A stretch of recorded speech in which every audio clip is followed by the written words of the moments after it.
before I head right into the piano, this is to me, it's a special to remember someone who's been nothing but kind. 4 years ago, my family and I moved up to Statesville, North Carolina, where we resigned for about 2 years, where we owned and managed a steakhouse for 2 years. And we lived peacefully in the neighborhood of Donsdale Drive, where each neighbors that I still remember, from the brothers Cohen and Kingston to my favorite neighbors, Steve and Shirley Hines. They were nothing. They were the most kind-hearted individuals I've ever met, and I will tell you why. They didn't know who I was, but they always had such a perfect smile. There's a calming personality that makes you real proud of where you live.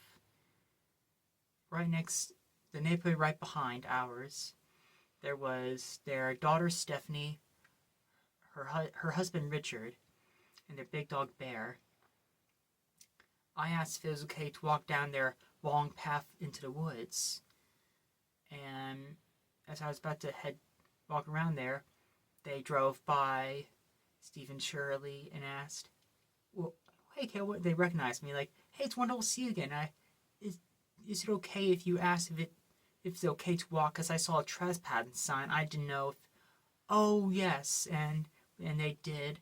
They got back with me and said it went by trespass, and they meant it's only for bike riders, and I didn't have a bike, so I only walked around winter time, from October to January, for 2 years. I was the only one that walked down those, and Richard, their brother-in-law, was as kind as them, that he gave me a hiking stick that I still kept today. And as for Steve and Shirley, Steve and his brother, back in the mid-1970s, they started their livelihood of automotives. And one time, I always knew it was Steve because he drove a red pickup truck, and he gave me this reverse windshield helmet that I still kept to this very day. And to me, it's always a good luck charm, for sure. And whenever he always knew who I was, he would for almost 2 years, we'd a small bit of times, he would, only if it lasts for 10 seconds or 15 seconds, he would wish me, "Hello, how are you, Kale?"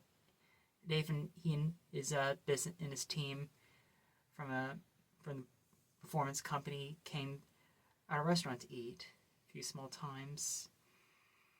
Around December, almost 2 years ago, we got the news that I would hear later on that Steve had passed away, and I didn't know either of them as much, but I remember their heart and how of the generosity that both their families have given to me. I made a homemade card. I went by, and there was I knocked politely to be on the safe side, and there was their family members there. There was Shirley, there was Stephanie, and a few of their members I didn't know as much, and just wanted to give them the card. So I'm sorry about everything. I didn't know. So a day before my parents and I moved away,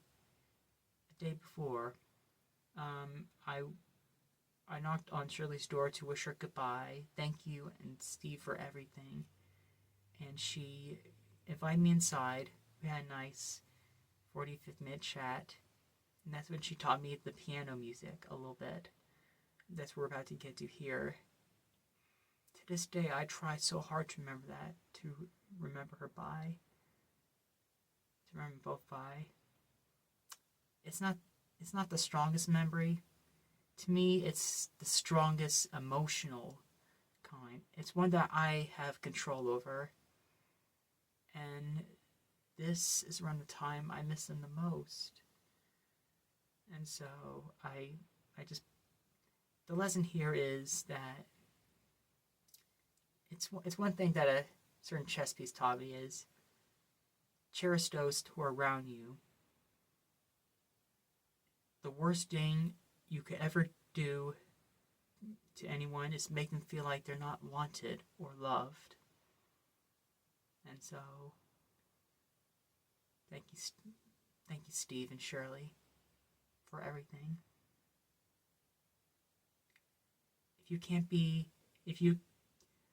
can't find any kind people in this world, everyone, be one.